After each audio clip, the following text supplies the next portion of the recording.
The organization I chose to study that advocates against child labor was the UNICEF organization. The UNICEF organization is one of the biggest organizations in the world that advocates against child labor.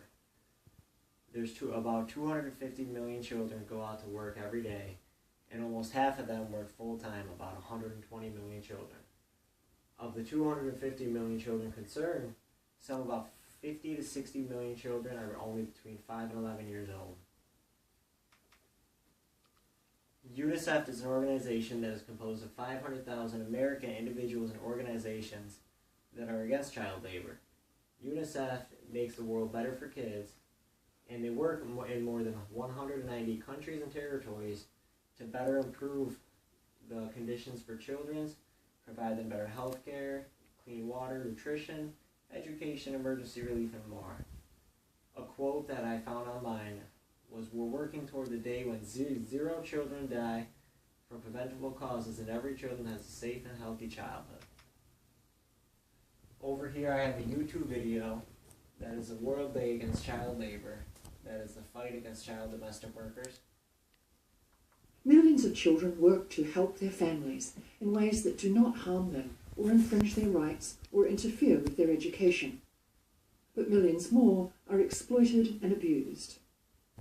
UNICEF estimates that there are 150 million children under the age of 14 at work around the world, many as young as 5. And of them, the most vulnerable are those who work in other people's homes. This year's World Day Against Child Labor focuses on the plight of child domestic workers, who often face great risks for very little pay. A lot of these children are very much dependent on their employers. They're not aware of their rights. They're not aware of the laws, or the laws are not in place in the country. And they're extremely vulnerable to violence, abuse, and exploitation in that situation. The rights of child domestic workers took a dramatic step forward in 2011 with the adoption of the International Labour Organization Convention 189. 3 countries have ratified the convention and 20 more are in the process.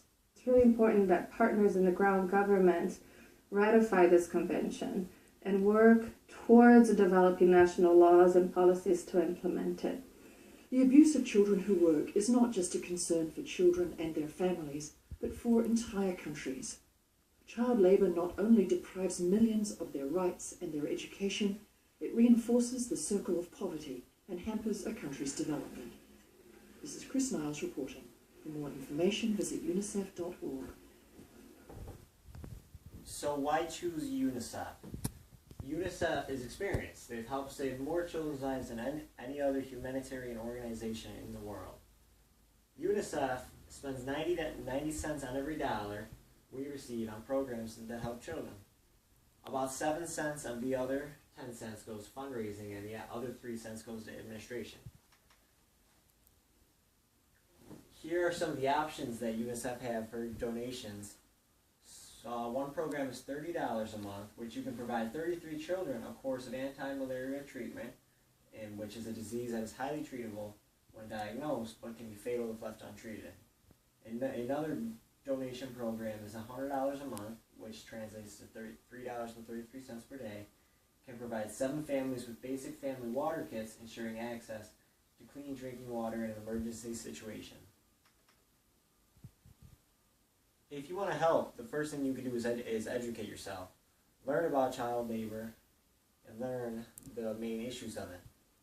And then another way you can do it is be an advocate, which is be a leader, be a voice for the change, respond to the advocacy alerts and other UNICEF public policies, or in other words, get involved in your community. Or if you would also like, you can fundraise or donate, which is you can visit UNICEFusa.org and you can make a pledge to help save a children's life.